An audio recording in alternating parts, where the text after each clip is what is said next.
nk'uko vyabaye mu gihugu cose kuri wa gatandatu ruhuhuma, ibirori vyo kwibuka imyaka 32 irangiye hemejwe amasezerano y'ubumwe bw'Abarundi vyabaye no muri komine ya Mutimbuzi. Mu nkuka y'imisa yaherejwe na Patiri Sophie Nijimbere, yavuze ko hari abatabona igituma uyu munsi ubereyeho, niko kwibutsa ko Abarundi basezeranye kubana mu bumwe no gusoneranira inyuma y'ivyari vyabaye hagati y'Abahutu n'Abatutsi, bafatiye cane cane ku vyari biherutse kuba Intega n'Imarangara. Yabanayeje ati ivyabaye inyuma y'ayo masezerano mu mwaka w'1993 vyarerekanye neza ko ubumwe butari bwatsimbatare. Ati ivyo vyaciye vyerekana ko abantu bwabo badashobora kwiyungira ubumwe, ngo Yesu Kristo gusa niwe ashobora kubungira ubumwe. Aca abandanya amyesha ko atanumwe akwiye gusuzugurwa. Reka tumutega amatwi.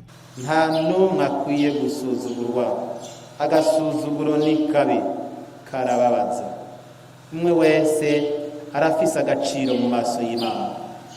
Umwe wese arafise agaciro mu maso y'Imana. Yaba ufise ubwiza bukundwa na benshi cyangwa ufise ubwiza budakundwa na benshi, umwe wese arafise agaciro mu maso y'Imana, kandi n'izina ryiwe ryanditswe mu biganza vy'Imana.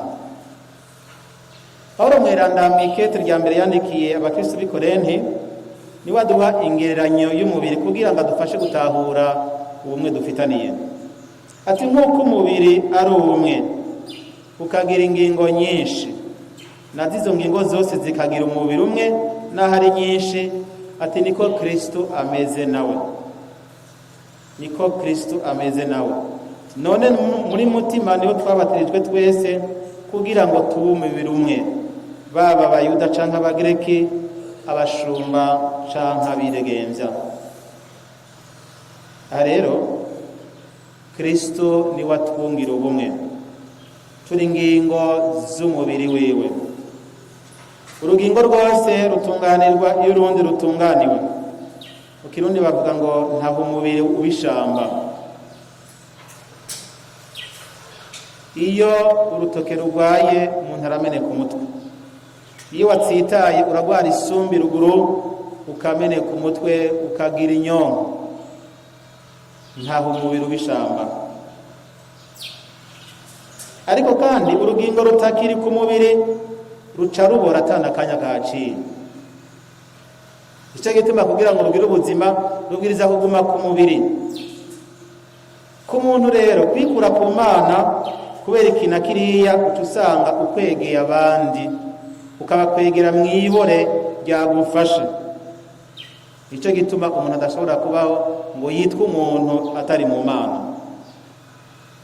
Urwaye aca yanduza abandi, cyangwa agatuma umurindi bariko wo gutera imbere uhagarara cyangwa ugasubira inyuma.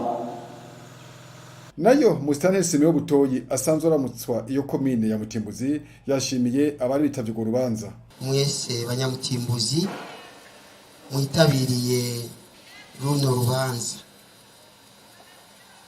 bigaragaza ko ubumwe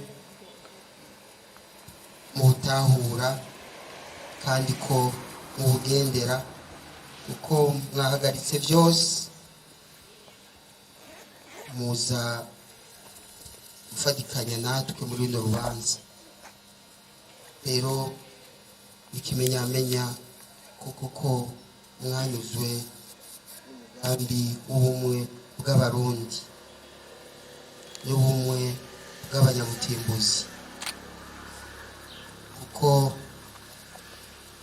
ikomine ya Mutimbuzi ihitiye Abanyamutimbuzi mu myaka iheze bamana injyane, isaku, kuregana, kwimbana n'imizi, kubesheranirana. Ariko muri iyi minsi turabona ko hari agahengwe. Kumbure Imana ishishikara kubibutsa kugendera ubumwe. Turamenyeshe ko haciye hakurikira igikorwa cyo gushira amashurwe ku cibutso c'ubumwe, aho naho mu ishurwe rya komine rikaba ryashikirijwe na Musitanteri ari kumwe n'usanzwe atwara inama mpanuzwajambo ya komine. Hama hakurikira n'indi shurwe ryatanzwe n'umugambo SNDD FDD. iradiyo televiziyo